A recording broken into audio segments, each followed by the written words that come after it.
Hi guys, welcome back to the Revive Stronger podcast. I'm your host, as always, Steve Hall, and today I have Daniel Plotkin on the show. He recently headed up some research that looked at the hip thrust versus squats, and they assessed some strength outcomes and also hypertrophy outcomes, and it was a really well done study and very interesting and some great practical take-homes I think that Daniel gives the listener. You may have seen it out on social media, seen some hot takes on it, and so I wanted to get Daniel on to give you the real take-homes that you can take along for your practice or your own training yourself. We also dig into some other aspects of kind of training at long muscle lengths, what's Daniel's take on that, and I think it was a really fruitful discussion. If you do enjoy the podcast, make sure to subscribe so you don't miss an episode in future, whether that be on YouTube or any other podcast provider. And if you love it as well, give us a review or make sure to have a comment over on YouTube. We appreciate the support. It helps the algorithm, it helps us grow, and every like, comment, share, that sort of thing is highly appreciated, guys. But without further ado, let's get into the show.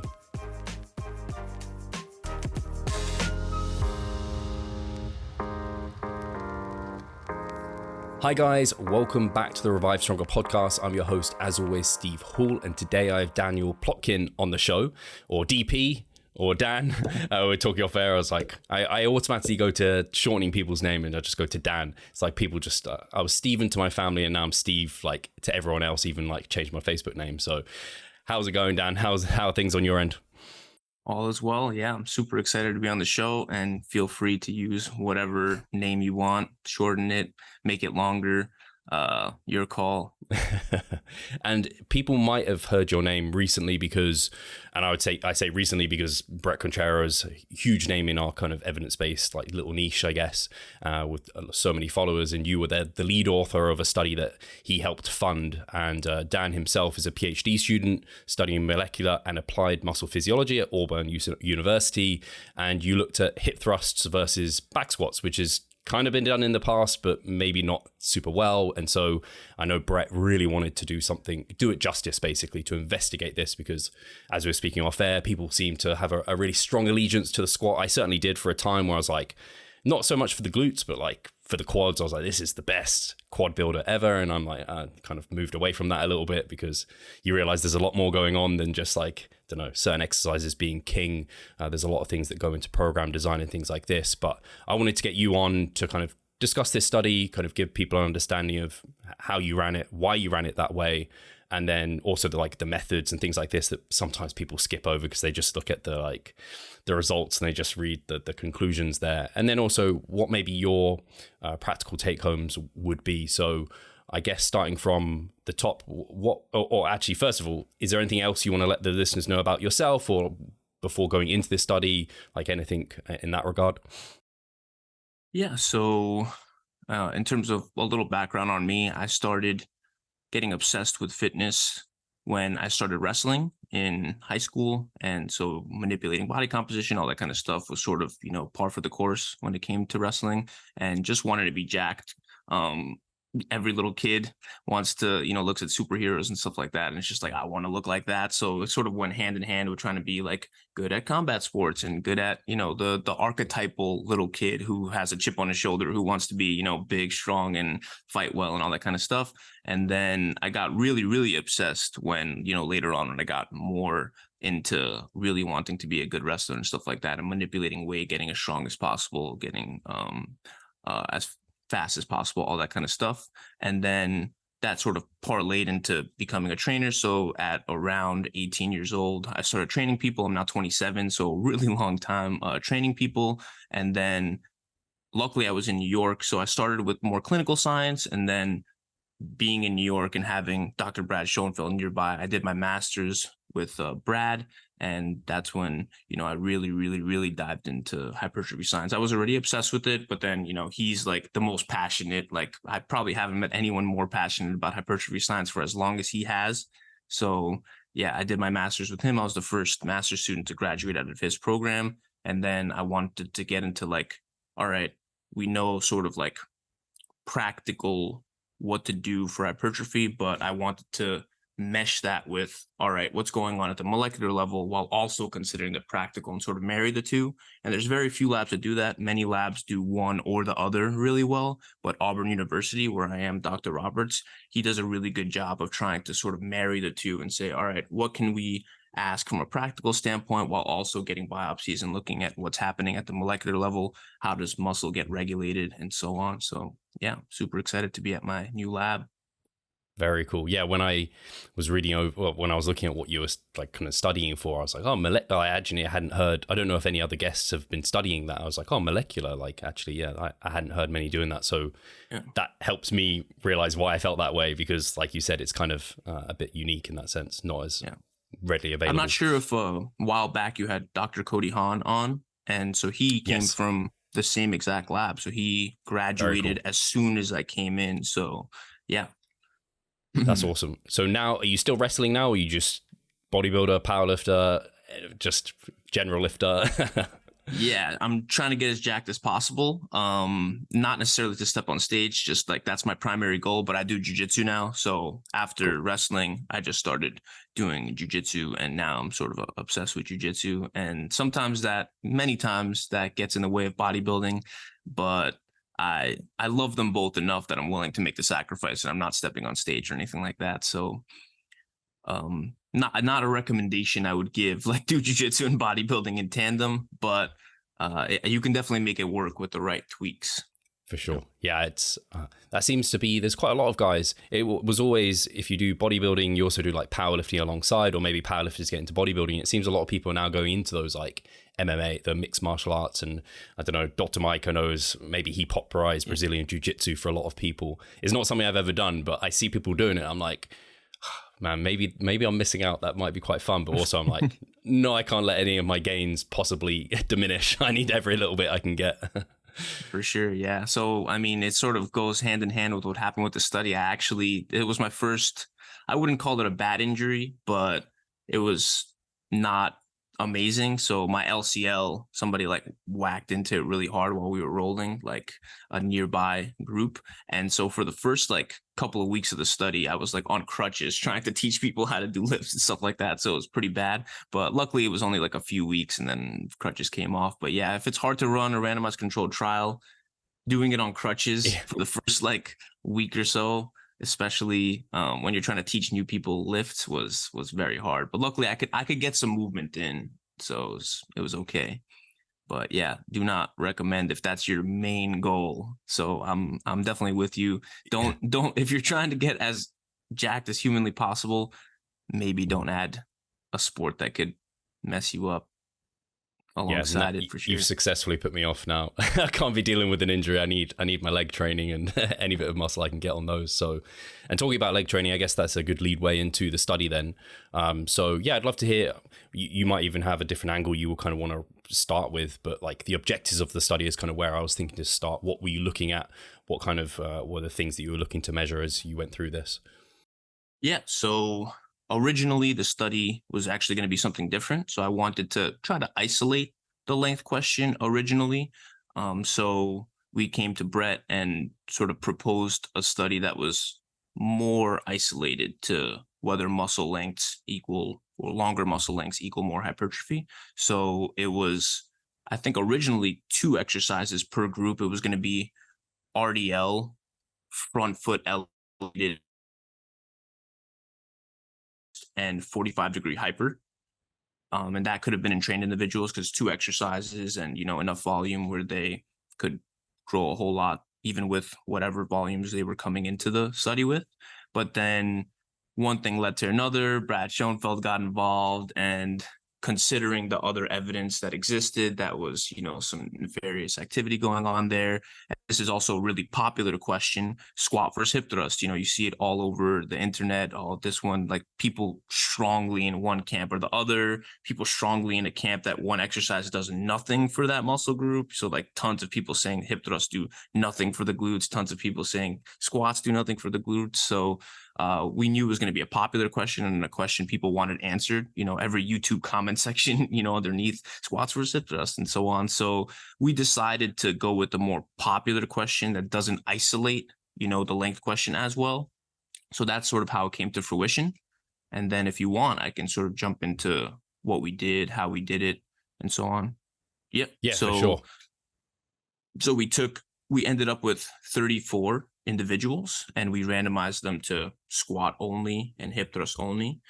These were untrained individuals, and we had them initially do 3 sets the first week. So we didn't want to smash them early on. A lot of the decisions that we made were to try to sort of silence the naysayers, and that like, oh, the squats are more fatiguing exercise, the squats, harder to learn, all that kind of stuff. So initially we started with pretty low volumes, so that way we didn't smash these untrained individuals. So during the initial session, it was 1 time per week for just 3 sets of each exercise. And during that same session, we put EMG electrodes on the upper, mid, and lower glute, as well as the glute med. And then they did their 10 RMs in each respective exercise based on the 3 RMs that we tested with during pre-testing. And after they were done with the 10 RMs, they did 2 more sets and finished off that first session. And then after that, for the second week and all the rest of the weeks, it was 2 times per week. So second week was 4 sets per session. And then third through 6th week was 5 sets per session, 2 times per week. And then the last 7 through 9 weeks, so the last 3 weeks, was 6 sets per session. So 12 sets total. So not smashing them even by the end of the study by any stretch of the imagination. So in terms of the findings, we found, let's go with which muscles didn't grow first, and then we can go with which muscles grew, and then maybe some conceptual takeaways. So in terms of which muscles didn't grow in either group, the hamstrings didn't grow in either group.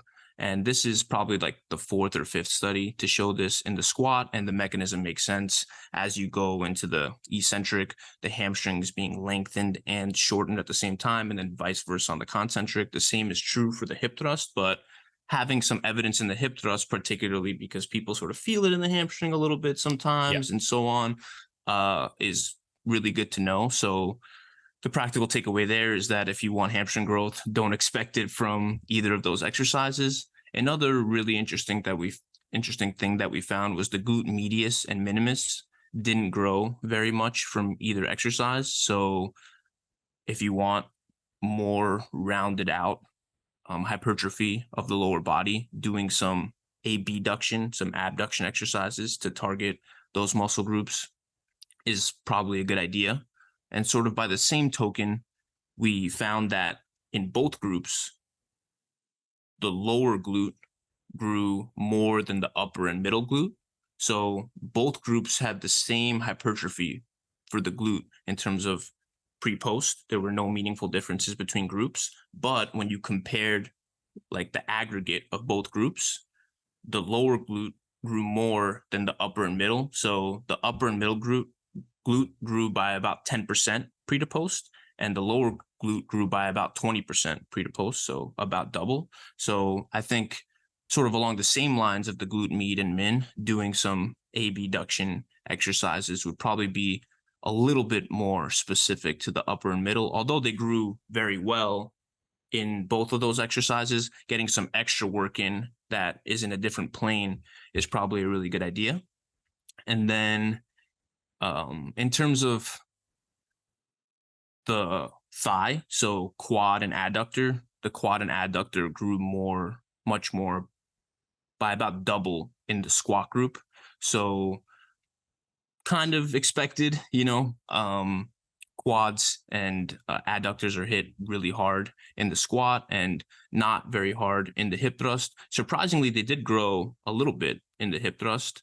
So there wasn't no growth, so you shouldn't expect none. But if you want a more isolated stimulus to the glute, I would go with a hip thrust. If you want more like a shotgun, every muscle is going to grow type thing, you could go with the squat. So I think that's a really good practical takeaway for many people that just want glute growth. They can go with a more, precise exercise like a thrust or a kickback or a multi-hip or something along those lines. Yeah. That makes I think those are sorry. Yeah. Go on. I think those are probably the main practical takeaways.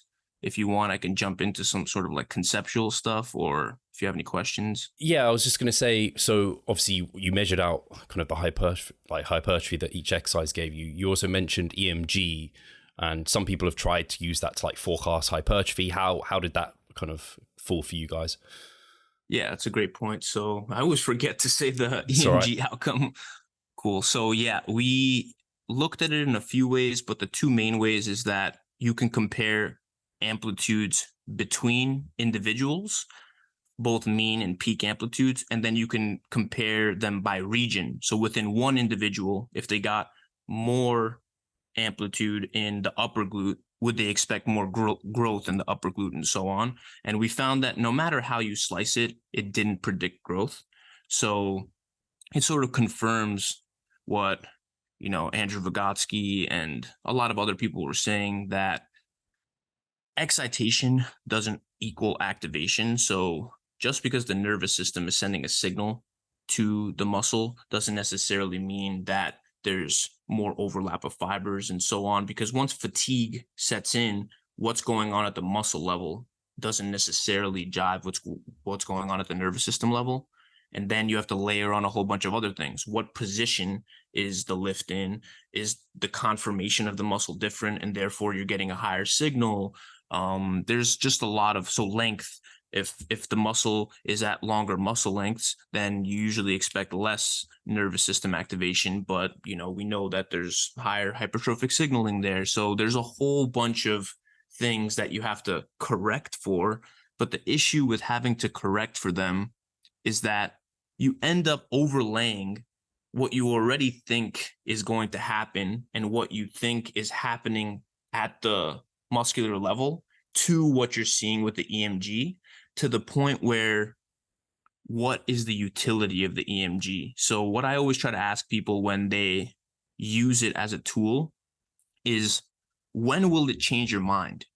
When will you think something and then use EMG and say, oh, because I saw that reading, I'm now not going to use this exercise for this muscle, and so on.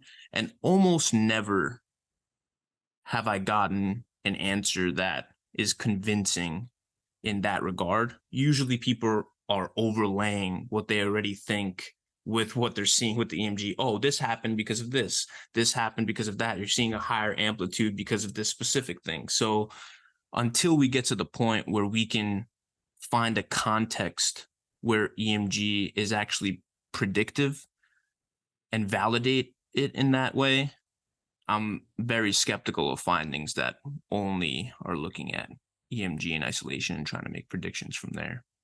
It's nice when science agrees with one another, because it kind of builds us closer to the truth and closer to an answer. When you just see papers all contradicting one another, it's like, we haven't really got like direction here. So it's nice to have another paper that's kind of confirming what we feel like we already had good answers on. So that's great. And this is maybe an outside the box question. I was just thinking about it.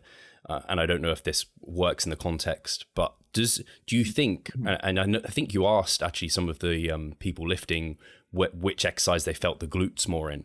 Do you think, does sensation and EMG readings, do they correlate at all? So I've heard people say like sensation isn't something you should pay attention to. Does that correlate with EMG, like those sensations?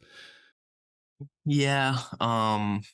Sensation is kind of a complicated one, because there's sensation of a stretch, there's sensation in that short and crampy position, there's sensations that are sort of synergists that are kind of mushing together sometimes. Like if you go like super sumo deadlift, and then you contract really hard at the end, you have just like a whole bunch of muscles sort of, and the femur sort of like pressing out on muscles and whatnot. So I think that's a good question. I doubt they would correlate very well in every context, but because of that co-contraction and the shortened position having a higher EMG signal, I think a lot of the time it would probably. But there's, just like correlating with hypertrophy, I'm sure there's going to be many times where they don't go hand in hand, and where you can sort of use one and not the other. So I think it's going to be hard.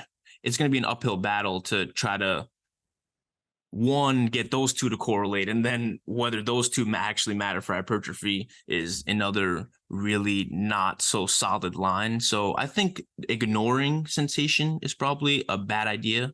In terms of certain muscles, it's pretty obvious when they're getting activation, especially in isolation movements.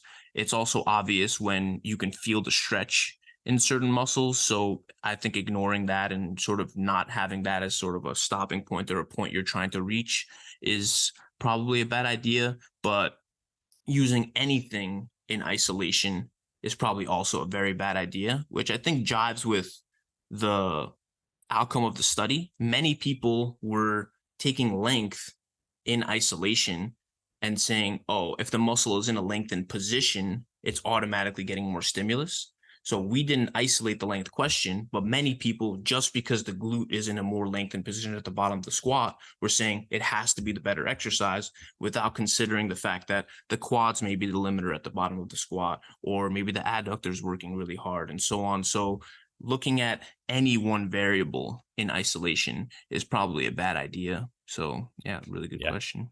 Yeah, I think that's really well stated. I think I think just in general, like you can't, don't know if I'm thinking, I always use the example of someone like Arnold Schwarzenegger, and he's obviously notorious for chasing the pump. It's like, if you just chase the pump, probably going to lead you in the wrong direction. But similarly, again, the other person I always use is like someone like Mike Mensa, who is just all about load and high intensity. It's like, if you just chase training as hard as possible, probably going to lead you in the wrong direction. So you have to like take every variable into consideration. So I think that was really well stated by yourself. And yeah, this is something to obviously discuss. Is obviously the glutes grew like the same pretty much with both exercises. And you mentioned kind of training at long muscle lengths. People might be thinking, oh, so do the glutes not respond like other muscle groups to kind of training at long muscle lengths? What were your kind of concluding thoughts?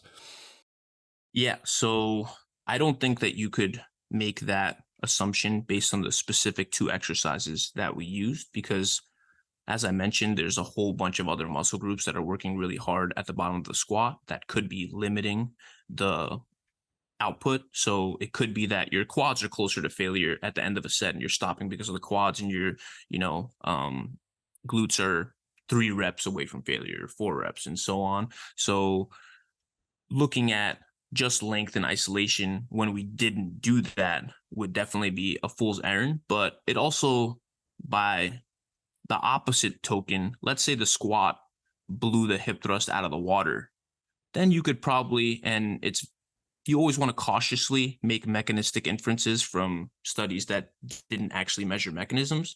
But if the study blew the hip thrust out of the water, you could say, even in the context where all of those synergists need to be considered, the stretch is so important that it can be a little bit further away from failure and all that kind of stuff. So it confirms that the stretch-mediated hypertrophy bit is probably not the holy grail to the point where it supersedes every single other variable, and you could just like put any muscle at a longer length and not consider synergists and not consider what are the main limiters and so on. So I don't think it says absolutely nothing about muscle length, but it for sure is not an isolated muscle length study. And then now we have to consider new research. So I'm not sure if you saw Brad's recent post. So the unpublished study, et al. Yeah, I was going to bring that one up. Yeah, so they took a group of individuals and they had them on the multi-hip. And so they either started at 90 degrees. Yeah, sorry, sure. Daniel. I don't know if it's just, what is the multi-hip? Like I've heard this discussed, and I'm like, I'm just not picturing it. And so for anyone listening who's also like me and feels clueless to I don't know if I just don't know what the multi-hip is. Can you describe it? I don't know if it's easy to describe. Really hard to describe machines, but so like if you were to imagine a rotating arm, and then you could put either your knee or they actually did like the ankle, I guess, and you're just pushing down with your you're going into extension. So very similar to, I guess, the closest thing that I can describe that definitely isn't this, but the assisted pull-up. If you were to just push down on that and go into hip extension, sure, using, As soon as you said it was hard to describe, I was like, I bet it's that machine that I've seen like multiple times where it is just hip extension. And Exactly. It's such a rare actually machine to see in gyms. At least in my experience, I've never been to a gym. I don't think ever. Maybe they had it at Das Gym, but not too fussed about training the glutes. So I'm not looking for the multi-hip extension machine, but I know exactly the one you're talking about. It kind of, the action almost looks like a glute kickback type of thing or something like that. But yeah, you did a good job of describing a hard machine, but I know exactly the one you mean. Yeah, that's the one for sure. I think one other person asked me to describe it recently, and I did a really bad job. Hopefully, I did slightly better this time. But if any of the listeners want to just look it up, and then so that way they can get the context of what we're talking about.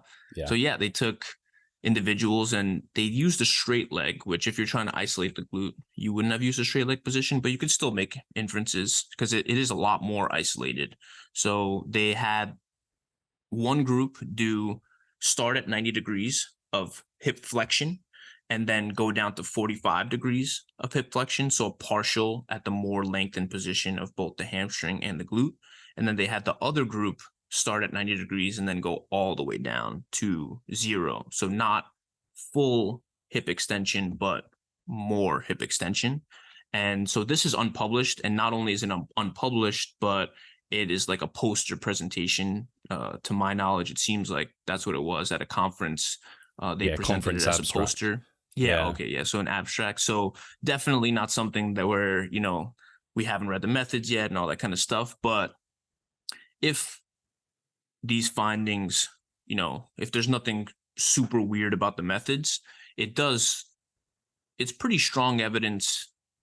It is one study, but it is pretty strong evidence that the glute benefits from longer muscle lengths. And it's not super surprising considering almost every single other muscle measured has been neutral to positive in the longer muscle lengths direction. So people that were going crazy about me not being like, I was not thinking that the study would be interpreted as a length question as much as it has been. So the backlash on that was definitely kind of weird to me.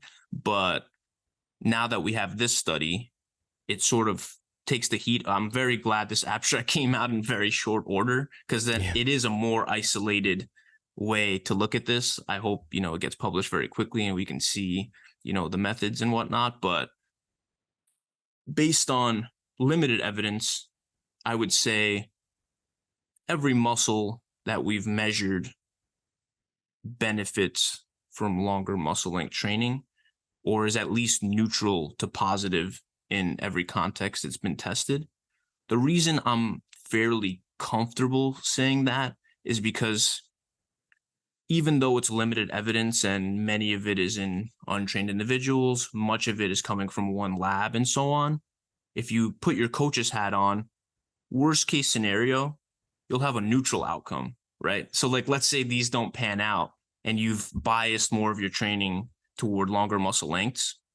Worst case scenario, you've created a situation where you got the same outcome. There's been no negative studies where longer muscle lengths were clearly worse for growth. So I'm fairly comfortable making the recommendations on, I would say not limited, but fairly limited evidence because the downside isn't very high. So hopefully that makes sense. How much is Milo paying you? That's just, it's going to be a bad joke. That's going to come to bite people. That's going to bite Milo in the ass, all of us probably slightly at some point where people are like, hey, is Milo actually paying people? Like, is this real?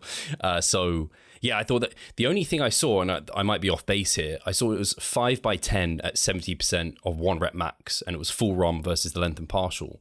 And so my only thoughts were if they were doing the same load for the same reps, one was length and partial, one full ROM, then one of them might be nearer failure than the other one in terms of like length and partials, because it's like not constant tension, but there's no relief in terms of the short position maybe being less fatiguing. And so you kind of, maybe, I don't know, maybe you could even argue that's generating fatigue that's going into it. But when I think about it and I do like a leg press, I've done leg press partials because I'm crazy, and Milo gave me some cash. So anyway, I can't do as many reps because it's like I don't get that breather up at the top almost, where it's, I guess you could almost say it's like similar to like rest pause. It's not, but you get that kind of, or a hack squat at the top, you get that little bit of a breather, you can come down. I can actually do more reps with more load with the full ROM versus partials. So it's the only question I kind of thought, I don't know if it applies here. I don't know if you have any thoughts on that the partial group could have been closer to failure there. Yeah, so I think if I'm understanding you correctly, you are questioning whether, so I totally get the sort of rest pause thing, and I'll get to that, but are you questioning whether the 70% of 1RM was with full ROM for both groups? Or no, so I don't know if they for the partial group and the length and the full ROM and partials, if they did 5x10 with the same weight for both protocols. Yeah, so it wouldn't have been the same weight is what I'm trying to underline, because this group, and they also sort of explicitly said it in the abstract, is they base it on the RMs for, I don't remember exactly what RM they used, but they would test you in partial and they would test you in full, and then base those percentages on that. And they did that for the tricep study, they did that for the hamstring study. So I doubt that they would, cool. change that up too much. Yeah. So they did it either specific to the exercise or specific to the ROM, and that's super important. Like studies that didn't do that makes you sort of like exactly what you're saying. It makes you question like how close was one to failure and so on. But yeah, it seems like I'm pretty confident based on their wording that they based it on the specific range of motion. But you bring up a great point with, even with that being said, and this is something that I have two like very, very minor issues with the evidence on this. That group seems to be doing really, really good work, but we can't find which machines they're using. So knowing the resistance curve would be helpful in this instance, because let's say the multi-hip is like a super weird multi-hip where it's like super unloaded at the bottom versus kind of unloaded at the bottom and so on. Are they getting kind of a rest pause situation in one context and not the other? And so I don't think we can make strong claims either way, because you could actually make a decent argument for either one. Constant tension versus like slight rest pause, getting more effective reps. How is that going to affect subsequent sets and so on? So I don't think we have any level of sort of clarity on which one would actually be better. So regardless of whether we knew the resistance curve, I don't think that we would be able to make super strong claims, but it would give us context. And context is super important when you're making interpretations, and then further interpretations when new studies come out and so on. The second thing, and this is just like an important thing in science, when one lab is doing a lot of the really good work, like they're using MRI and they're kind of doing all the right things in terms of isolating this length question, you want other labs to replicate the work. Like science is about replication, but a lot of times it's about replication in different, labs and countries and all that kind of stuff. That way you can be a lot more confident in the results. So I think those two things are something that people should just keep in mind when they're making claims and interpreting science. Do you not see the progress you would like? Are you sick of writing your own programs? Or perhaps you need some accountability in order to stick with a plan? Then it's time to start working with us. We at Revive Stronger offer a truly personalized coaching service. You'll get more than just an email with some macros or random cookie cutter program. With Revive Stronger, you will be the center of our attention. You will receive your own fully individualized training protocol alongside a customized nutritional strategy. We created the coaching around your needs, wants, personal preferences, and your own unique lifestyle. Every single week, we delve into your program in order to make appropriate adjustments so that we get the most out of your time and the best possible outcome. We help both female and male athletes to seriously change their body composition by adding more muscle mass and decreasing fat tissue. No matter if you're a competitive bodybuilder or just want to look better, if you need help with your progress and taking your physique to the next level, our coaching is for you. It's time to make a change. Sign up today and let's revive stronger. I think that was very well said, and it sounds like you're quite on board with, I guess, thinking about training at long muscle lengths a little bit more within kind of people's programming when they're specifically going for hypertrophy. How have you, I don't know if you coach people still, or obviously you train yourself. How far have you taken it? What does your kind of training look like at the moment? I'd be interested to hear about that. Yeah. So I surprisingly don't do for myself a whole lot of, I choose exercises that cover my bases, but I don't do partials as much currently. That's just like, I think the bro in me doesn't want to get fully on board just yet. The only time I do partials in my current program, although I might consider them in later programs, is I do partials with the cable with lateral raises, and then I'll do partials at the top right after. So I'm playing around with the idea that doing separate lengthened partials and then separate shortened partials afterward might be a good idea, rather than doing one or the other, separately, or even within the same exercise. Because you can make the argument, like, you can set up the cable that it's super unloaded at the end, but you're still, getting a whole bunch of range of motion that is not, no tension. And so playing around with having like one that's super biased toward the other and just getting massive pumps from like doing like one and then the other just feels super good. And I doubt I'm losing anything because of that. But in terms of incorporating in clients training, I've definitely played around with it in, different positions, particularly for like the lats and a lot of, I think, considering length in general has been a slight shift in how I sort of make decisions. I considered it a little bit less before, but not a ton of partials just yet in most people's programs, just because I think that you can usually choose the right exercise that biases that position without having to necessarily go to partials a lot of the time.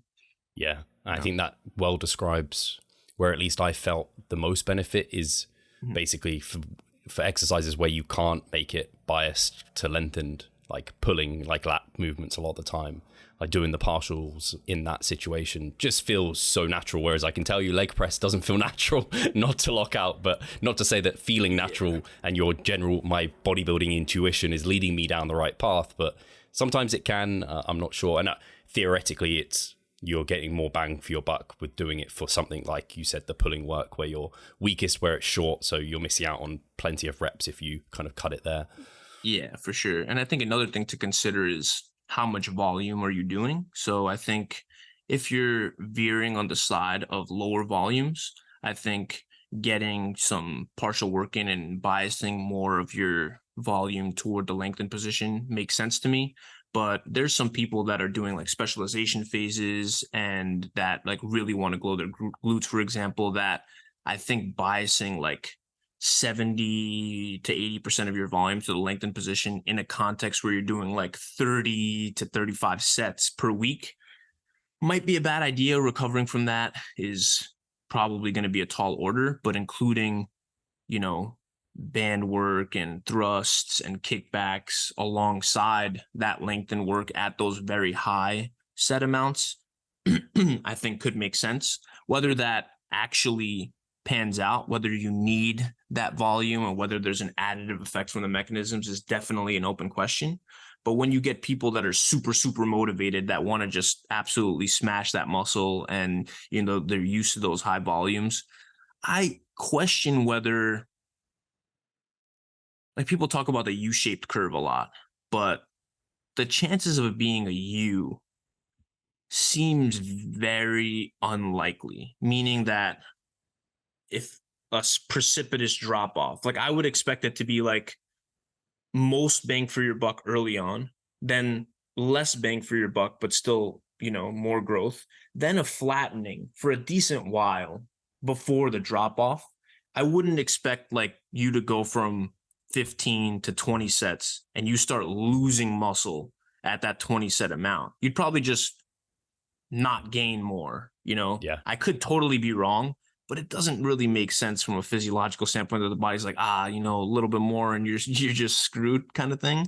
So having them smash those muscles, and being cognizant of the fact that doing a bunch of long length work might limit their recovery, then including more short position, maybe make it more 50-50 in that context rather than sort of 70-30. That's really interesting. I haven't spoken about the relationship of like muscle growth with volume for a while, particularly not in any depth, but particularly that kind of the inverted U, like you said. We haven't spoken about that, and I haven't heard anyone talk about it not being that way. So thinking about it being a plateau. So that's very interesting. I don't know if I have any questions surrounding it, apart from it's an interesting idea to think about. I'd probably need someone else on who maybe strongly feels like it's the inverted U and would have some kind of ways to contest you there. And it's a great kind of thought process in terms of, I guess it's kind of coming down to the stimulus to fatigue trade-off of long muscle length training and where's the sweet spot there. It's kind of similar, especially with Zach Robinson and his kind of recent meta that came out in terms of like training closer to failure seems to promote more growth. But then what's the SFR trade-off? Do we do everything to failure, or actually do we find a sweet spot a bit further away where we can maybe do more volume and get better growth that way? It's like, it's the unanswerable question at the moment. Like maybe just training long muscle length partials all the way to failure, like you don't need to do much and you grow your best. we just don't know at the moment, I guess.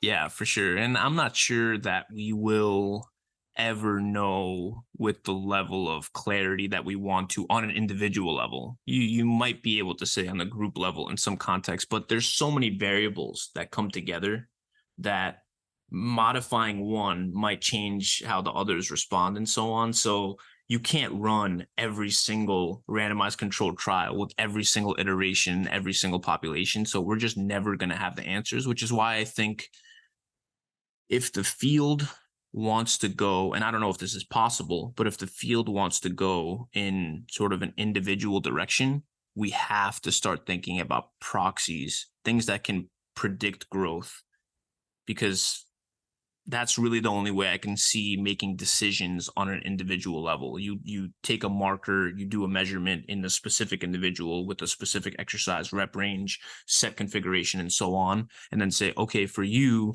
it makes sense to do this and that, and for this person, it does not. But we're so far away from that. It's crazy. There's like, I want to say 10 potential surrogates, or 10 potential proxies that all have super weak and conflicting evidence, and I'm really skeptical that one would do it justice just based on the mechanisms and all the variables that go into it. So it might have to be a combination of proxies. So yeah, it's a super, super, super hard question to answer, but the only way I can sort of see an individualized approach that we can have like good answers for is if we have some sort of tool that can make prescriptions on an individual level.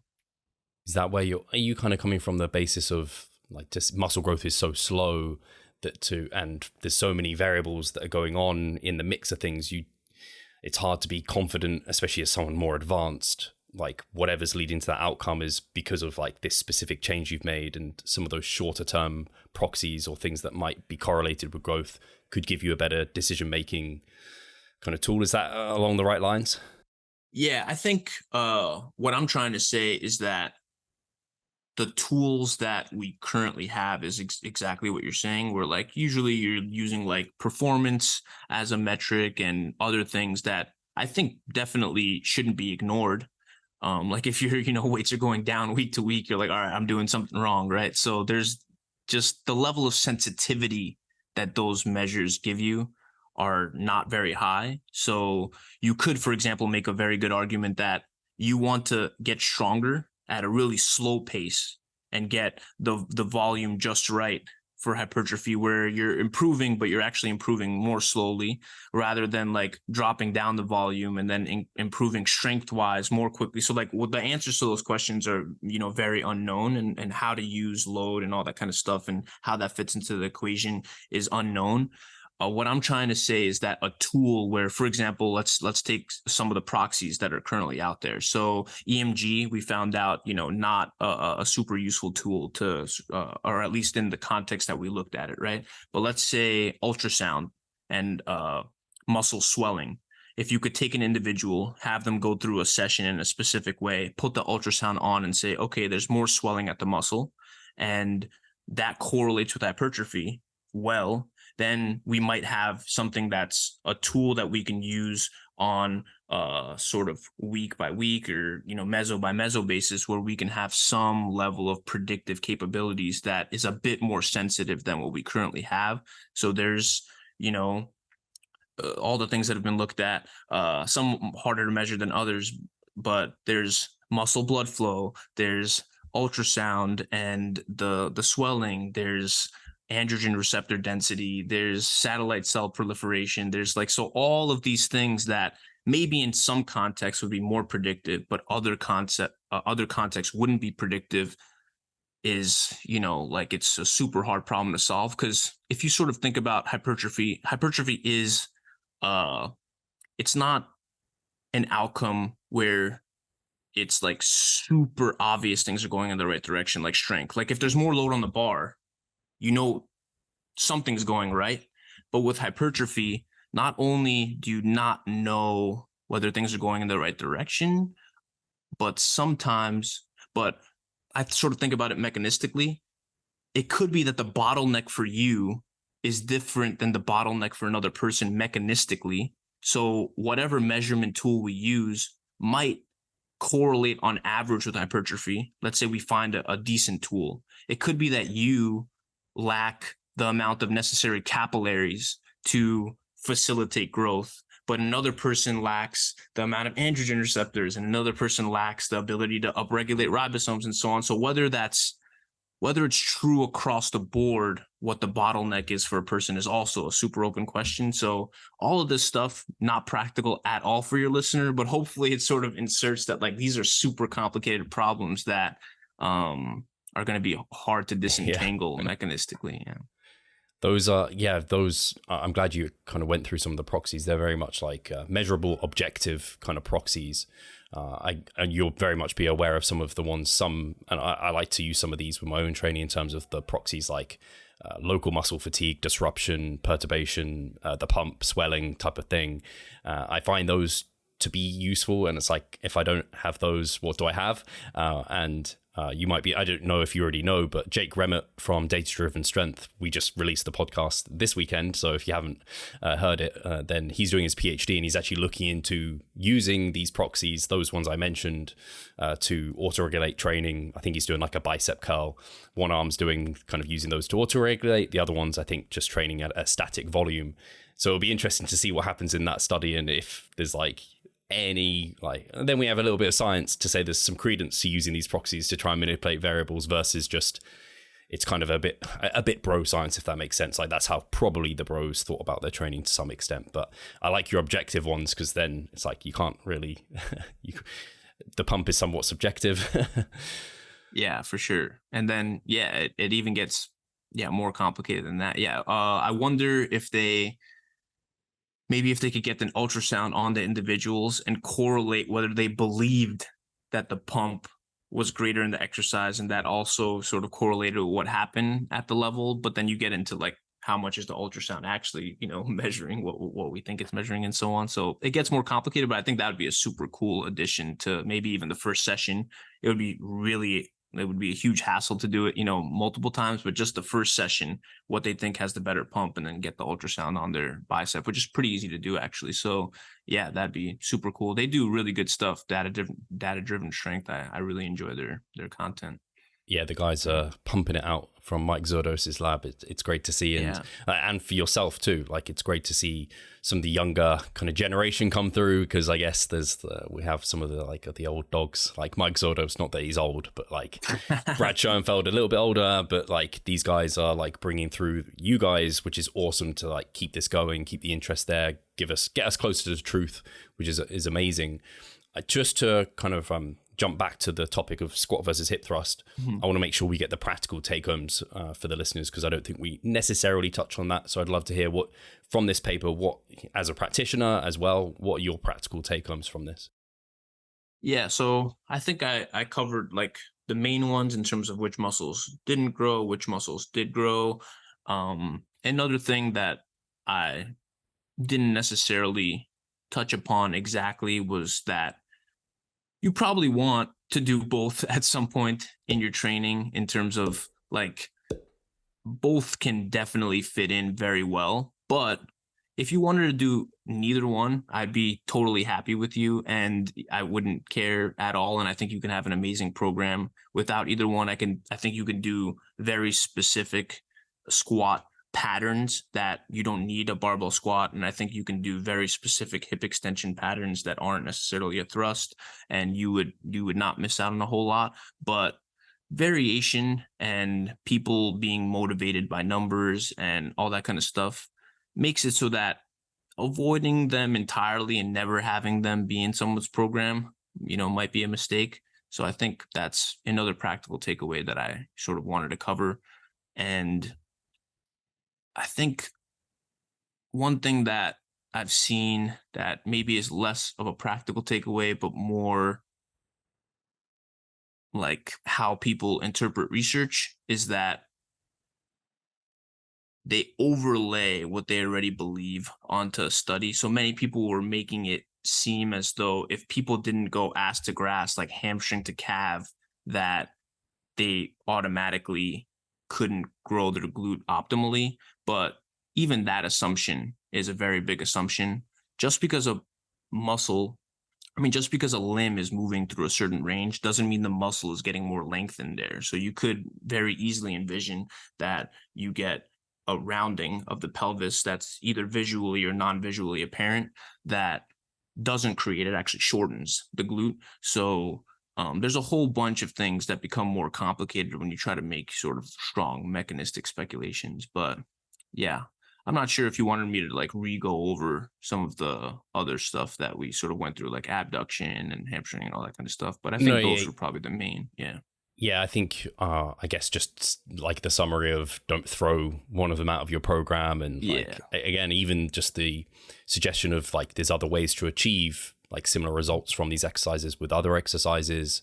And you kind of mentioned it before in terms of just the psychology of the lifter too, is like a big component of things. Like if you enjoy a movement, like you're going to get more from it. If you believe that it's going to produce something, possibly that even will come into it as well. And yeah, I guess the only other thing is you mentioned this in the results really, because like obviously hamstrings, if you want hamstrings to grow, you're going to want to find something that lengthens and shortens them. But also I think this is where I see big kind of credence to the hip thrust is if you want just glute growth, which there's many people who want just the glutes to grow and not the hamstrings, not the quads. Well, the quads grew a little bit, but maybe I don't know if it would be fair to say in advanced lifters, it's unlikely they'd see as much kind of growth there. So yeah, the hip thrust is a great specific lift to grow the glutes, even though it's not necessarily even training at long muscle lengths, which we're not completely confident on, but might be an important factor for them to grow maximally. Yeah, for sure.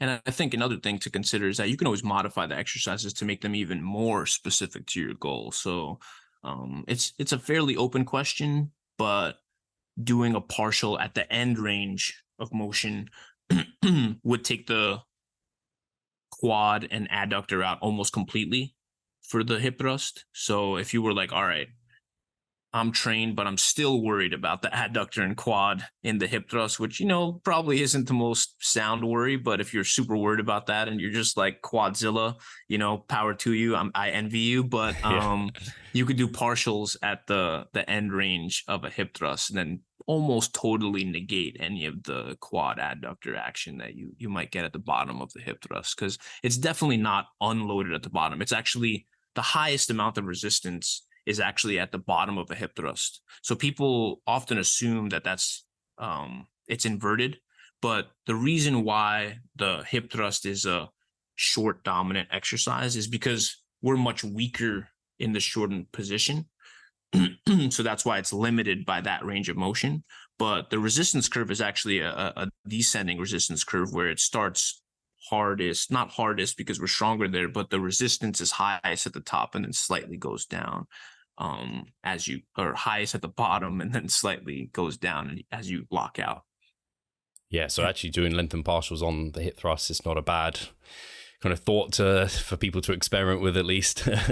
Yeah, it's just gonna get super heavy. Yeah, so we actually we considered Brett called me and then it was like what could we do to isolate the question with like one exercise, and they considered one you could create sort of like the prime does with like different levers, Yeah. and get more bias toward one position that way. But you could also, like you mentioned, do partials at the bottom and partials at the top. But I mean, they got really strong.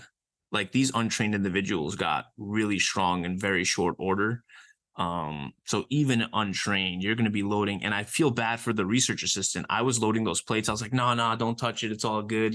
I was putting on, 2, 3, and some people 4 plates on a hip thrust, and people that have, never seen the exercise, never done any exercise. So even an untrained, that's going to be a tall order with those partials. But with trained, I mean, you're going to be loading a ridiculous amount of plates and getting people also to stop. Like if you imagine doing it like a thrust, it's super awkward stopping. Like in the partial at the bottom, like getting to that mid range, it almost feels like super incomplete, even more so than a squat or a leg press partial. So just whether people are going to do it in the real world might be a consideration too. I think isolating that question is totally fine study wise. But I think there's easier ways to do it, like the multi-hip. So I think with the multi-hip, you don't have to deal with as much loading and so on. But there are some issues with it. Some people have the contention that a single leg exercise is less conducive to the glute max. I'm not super totally on board with that. I think you can isolate the question enough with the multi-hip where you can get very good answers, but there's always going to be limitations to one study and the extrapolations you can make from it. Yeah. Really well said. And I think you've done a fantastic job of kind of running through that study and kind of the practical take homes and the limitations. And of course, the other kind of discussion was super interesting, I think. And it's just it sounds weird to say it's an exciting time, but it's kind of exciting. Like it's something new to sink our teeth into in terms of the range of motion question, and do all muscles respond the same way? So it's super interesting, and I'm excited for the future. Have you got any other studies that you're working on currently, or anything that's in the mix that you can kind of tease us about? Yeah, so I'm interested, as I mentioned, in the mechanisms of what's going on and why. So we have really no idea why. We have some ideas, but they're very weak as to why the length and position produces more growth.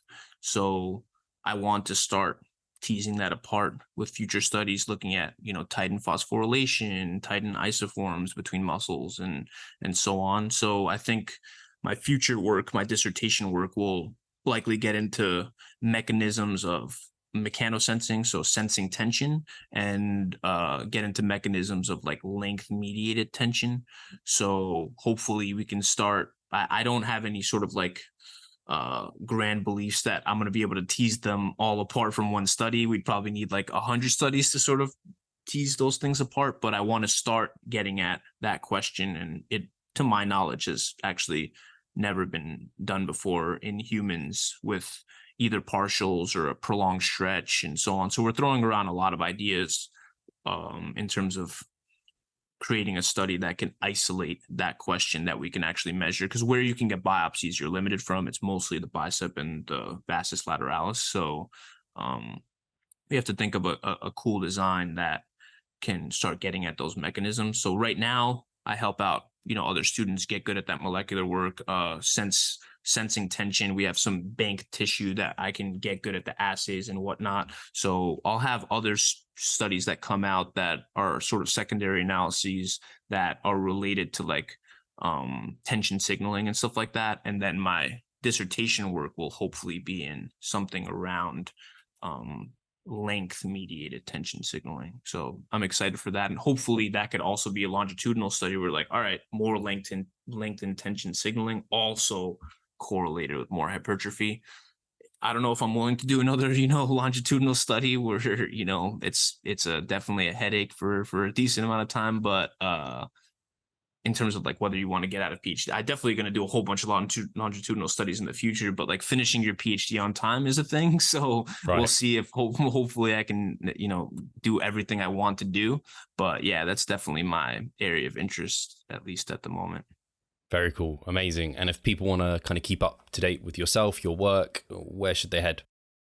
Yeah. So as you know, I'm on Threads now, Threads team, at Daniel Plotkin, and Instagram, same thing, at Daniel Plotkin. I'm on Twitter, but I don't really post. I follow a lot of researchers and stuff like that. I don't, Threads. We don't need it anymore. They killed it. So there's literally no point in going on there anymore. And yeah, I think those are the main places for sure. Yeah. Awesome. Yeah, I'll make sure that's linked. And yeah, I'm enjoying Threads. I'm enjoying like the difference. And although it's another thing to take my attention away from life, but that's social media for you. So yeah, I'll make sure those are linked in the bio below or the description. And you guys can make sure to keep up with Daniel, and we'll catch you in the next episode. Take care.